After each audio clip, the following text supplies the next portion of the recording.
নবীনপুর গ্রামে এক ছিল দরিদ্র পরিবার। বাবা মা ও তার দুই ছেলে মেয়ে, তারা খুব কষ্টে দিন কাটাতো। একদিন এক ফকির তাদের বাড়িতে আসলো। ফকিরটি প্রমীলাকে বলল, মা, কিছু খাবার দিবি?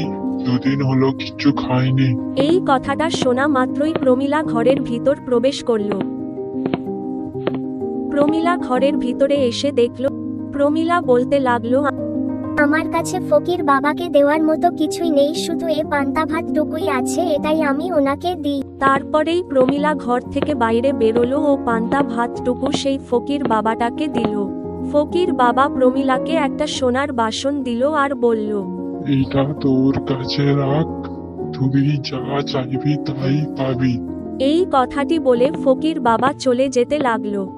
তারপরে এই সোনার বাসনটি প্রমীলা তার স্বামী নবীনের কাছে নিয়ে গেল।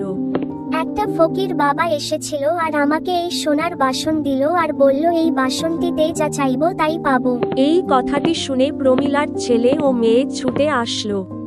প্রমীলার মেয়ে ঋতু বলল, এই কথাটি যদি সত্যি হয়ে থাকে তাহলে এক বাসন খিচুড়ি হয়ে যাক। এই কথাটি বলার সঙ্গে সঙ্গে প্রমীলার হাতে বাসন ভর্তি খিচুড়ি হয়ে গেল। এরপর কয়েক মাস কেটে যায় ও তারা অনেক ধনী হয়ে যায়। একদিন প্রমীলা ঘরে বসে ভাবছিল, বাসনটি সোনার বাজারে বিক্রি করলে অনেক টাকা পাওয়া যাবে। তারপরেই প্রমীলা বাসনটা নিয়ে বাজারে চলে যায় ও বিক্রি করে বাড়ি ফিরে আসে। বাড়ি ফিরে এসে প্রমীলা দেখে তার বাড়ি আগের মতো হয়ে গিয়েছে। প্রমীলা কান্না করতে লাগলো আর বলতে লাগলো, হায় হায়, আমি একই ভুল করলাম, যেইটার জন্য আমি এত কিছু পেলাম সেটাকেই বিক্রি করে দিলাম।